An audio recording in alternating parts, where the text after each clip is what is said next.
Welcome. Tiny Hands, Big Dreams. We have something special today. We're going to do some coffee.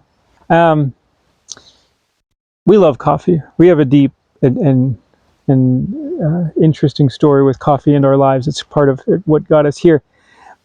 On our property, we have but 2 coffee plants. Now, that doesn't give us a lot of coffee, but they are mature and they produce delicious beans. So I'm going to give you a bit of an episode.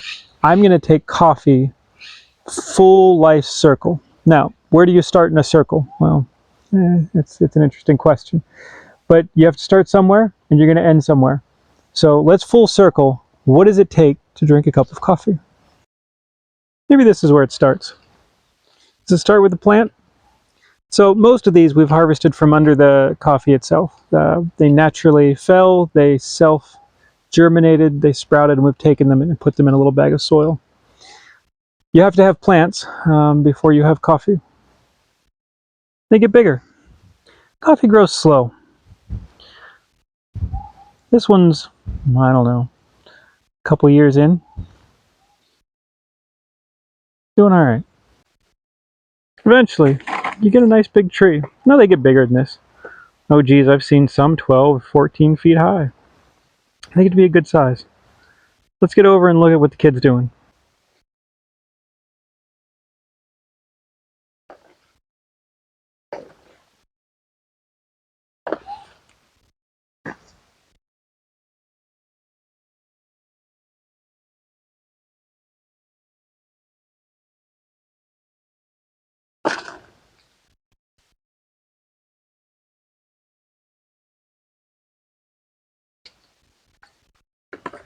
So the picking is not an all at once. It's a continual operation.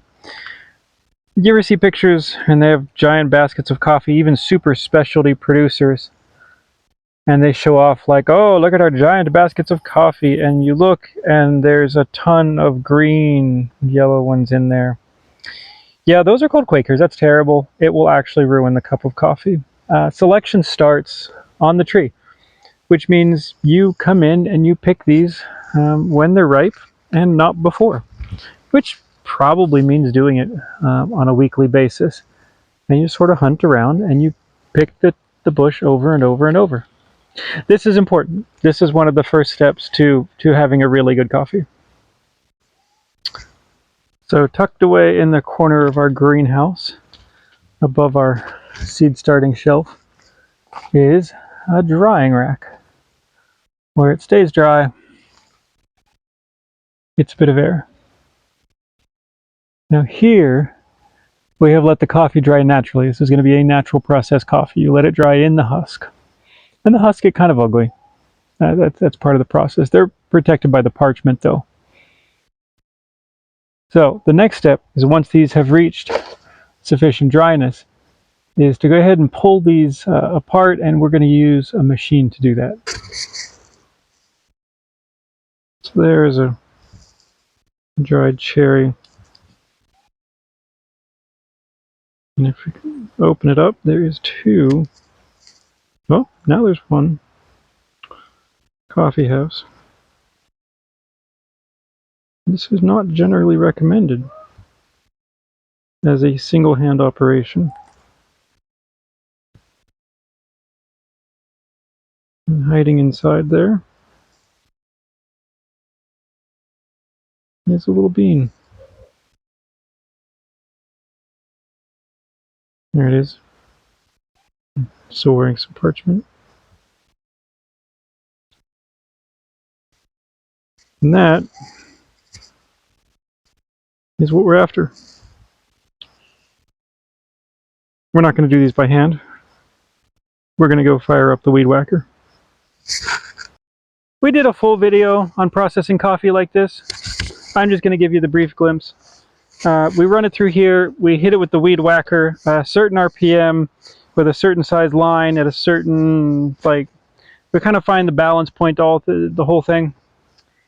We whack the cherry off the coffee, take it out, run it through again, knock the rest of the cherries off, and then it will knock the parchment off after a couple of passes, and we kind of polish it down, and we end up with just the coffee. We'll give you a few seconds of this, and I'll move on to the next step.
So this is what we're after.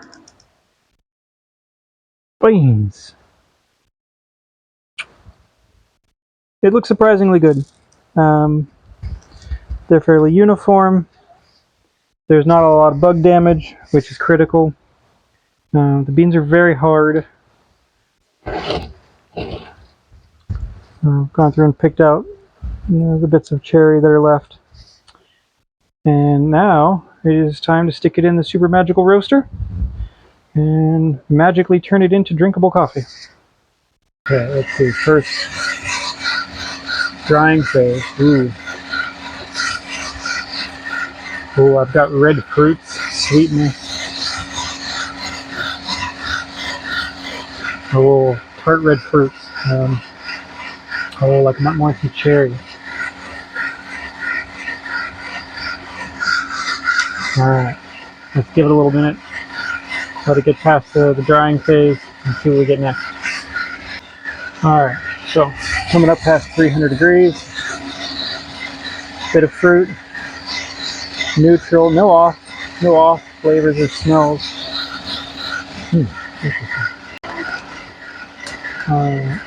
First crack.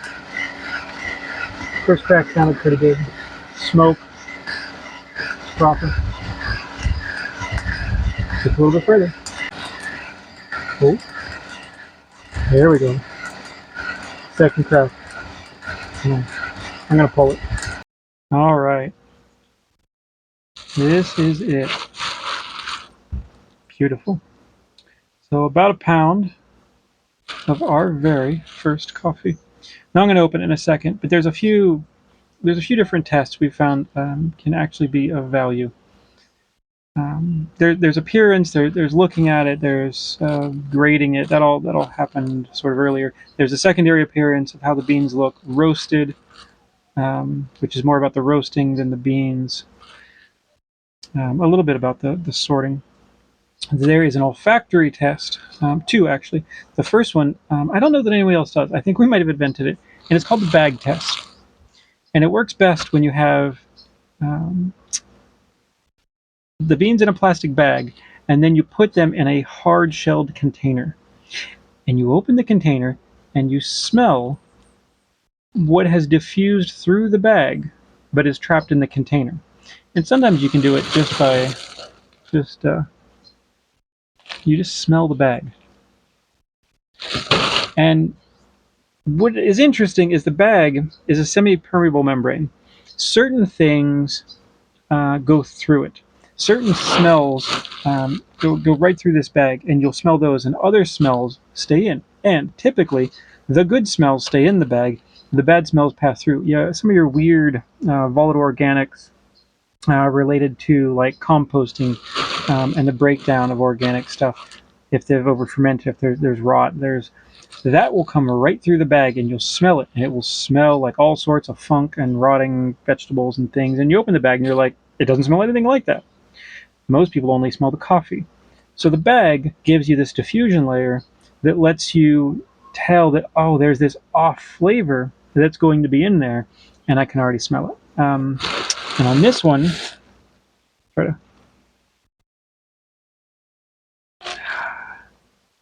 I got nothing. Maybe notes of popcorn. It's super light. There's nothing negative. All right, so now let me get into it here. Alrighty.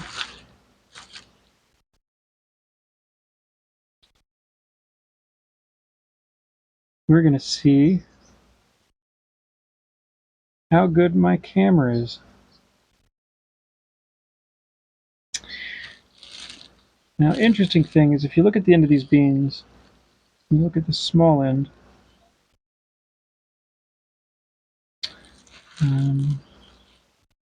what you're going to find on normal coffee is cracks. And there's fracture lines, and you'll see them, and there's little fracture lines come off. And that's normal with a normal roaster. These are done my roaster. My roaster, which I did not show for particular reasons, is the only one like it in the world. But what it does is perfectly even roasts. Every bean, every time, always. It heats in a different way than any other roaster. So it's a two-edged sword, though. I can get out all the beautiful flavors and essences and nuances that are in these beans that every other roaster will burn off and just destroy. However, it also preserves any bad flavor. So if there's any off flavors, if there's any ick, if there's any wrong, any unpicked or unripe berries, that's in here too. And my roaster will not destroy the bad. Normally, like you get, we'll use Starbucks. Everybody loves to beat up on Starbucks. They over roast the crap out of it to get uniformity. And it gets rid of all the bad flavors. It gets rid of all the terrible things because they simply roast it dark enough that the roast profile takes over from the bean profile. But when you're dealing with specialty beans, super micro lot specialty beans, it's you want to taste the place. You want to taste the beans. You want to taste the plant, what the soil was, what the weather was. And that's what my roaster does. It is not a broad scale commercial kind of thing. It is a very high end specialty roast. That's how I intended it. So let's go ahead and throw some of this in the grinder. Oh wait a minute, I didn't smell it. What am I doing here? Ooh, oh, that's intoxicating. So I've got. Well, there's definitely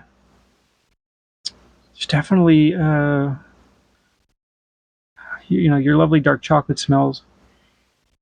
I have there's a bit of a sharp red fruit. Oh man, nutmeg, spices, definitely spices.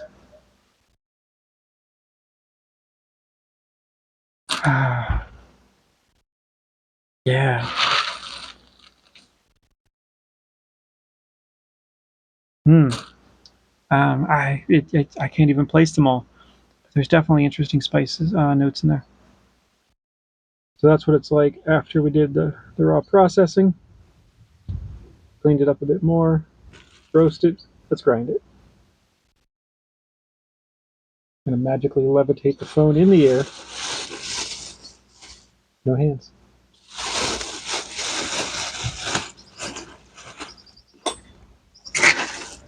Oh my god, the van's moving! Alright. Give myself a couple of goodly scoops. Which, if you're interested, is about 11 grams a scoop. So that's about 22 grams. It's a little light. Sometimes we go up to 30. I'm going to start light. Shout out for the. There it is. Lido. These are an excellent grinder. Full manual, beautiful burr set. Does a very, very nice grind. A very nice grind is really important in getting the correct flavor out of your coffee. You can't whirly bird it. You just have dust. You can't use a cheap grinder. It really has to be a quality burr grinder. The particle size is just critical. Takes a minute. That's whatever. The name of the company is Orphan Espresso. And they make a range of really interesting quality products. Basically, I think they were just machinists, and then they got into being coffee people, and this was the natural outcome.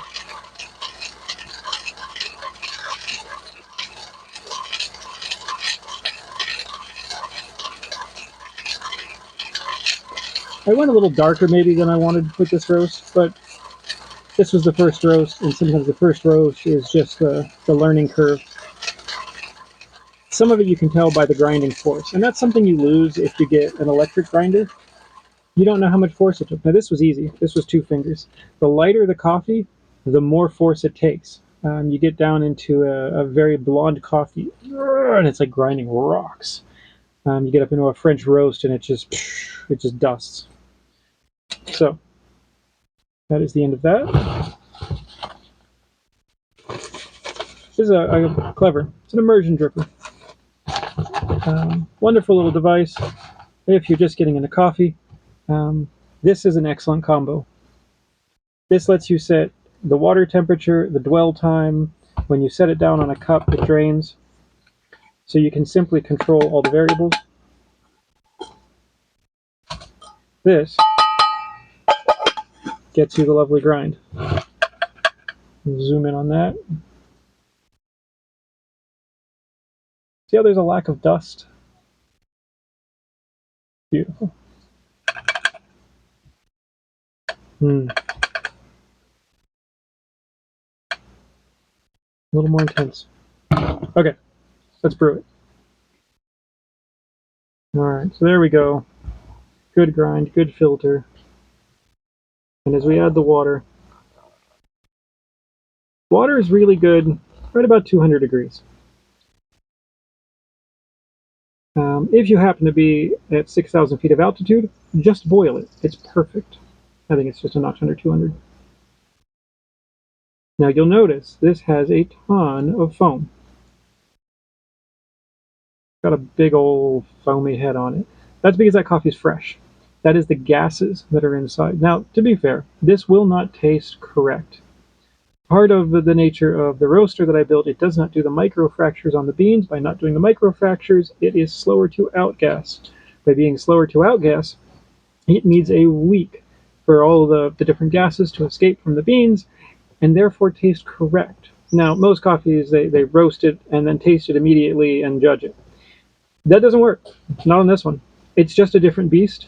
It cannot be held to the same standards. Now, we're going to try this. We're going to see what it is. It's probably going to taste what we know as fresh, which is usually a weird and kind of a grassy, and it has an off flavor. Give it a week, sometimes 2. It just totally depends on the beans. Let them release those gases. Let them settle a bit. And then from that point, for about a month after, that coffee is delightful. That is its optimal window. You can always tell a coffee how long it's been since it's roasted on just how much foam it gets on the top. So right when you first pour it, you'll see that just like that initial outgas. All right, we're going to go 3 minutes, and then we're going to drain it. Boom. 3 minutes.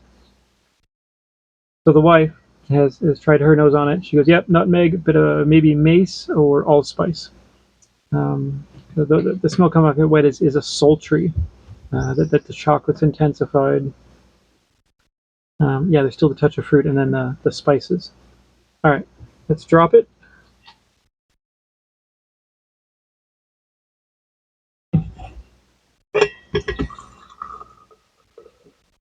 That is all you have to do for a clever. Now, some will say, including absolute foremost experts in the field, that you want to stir that coffee and wet the grounds. Industry leaders. You could. I do not like doing so. If you have the opportunity, buy yourself 2 clevers, because you never know when you might just like break one or somebody steals it. And then you can do side by sides. Do 2 identical coffees, same beans, same water, same everything. Stir one. Do not stir the other. Tell me if you don't like the one that sat very still better. I've done it several times. It's It bitters it. It ruins it. It pulls something out that I don't like. All right, we're gonna give this just a few more minutes to get that last little bit out of it, and then call it good. All right, who picked the coffee, Eli? I picked all of the beans. All of them? Yes. Everyone? Yes. Was everyone perfectly ripe? Yes. Was any of them rotten? No. Dried out raisins? No. Green? No. Half green? No. Perfectly red? Yes. Nicely done, sir. There it goes.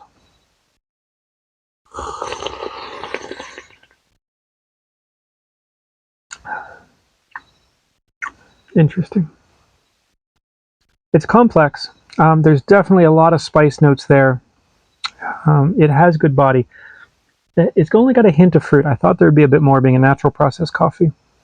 It is way too green. The beans were very hard, and the beans being hard means that they hold on to their gases a little more. I think that there's a lot of flavors here that I'm tasting that they just need time. This may be a week or two for it to outgas before it actually tastes correct. It's a weird thing with our roaster with coffee. It's also hot, which I normally don't drink hot coffee. We make our coffee at night, stick it in the fridge, and we have iced coffee every day, which is honestly lovely. And if you've never tried it, the only suggestion is make sure you have a good grinder and a good filter because the fines will sour your cup by morning. But with those, it's excellent. So we're going to revisit this. I'm going to give it a week or two. We're going to taste it again. I also think I may have gone just a hair long on the roast. Like I said, the first one is always a question. I'm going to pull it back a little bit, get a little less dark, take away some of the roast profile and try to get a little more of the bean profile out of it on the next roast, which will be a little bit of time before we have enough coffee to do that. It's not a failure, but it is. So I hope this was interesting. I hope you enjoyed it. Thanks for watching. See you for the next one.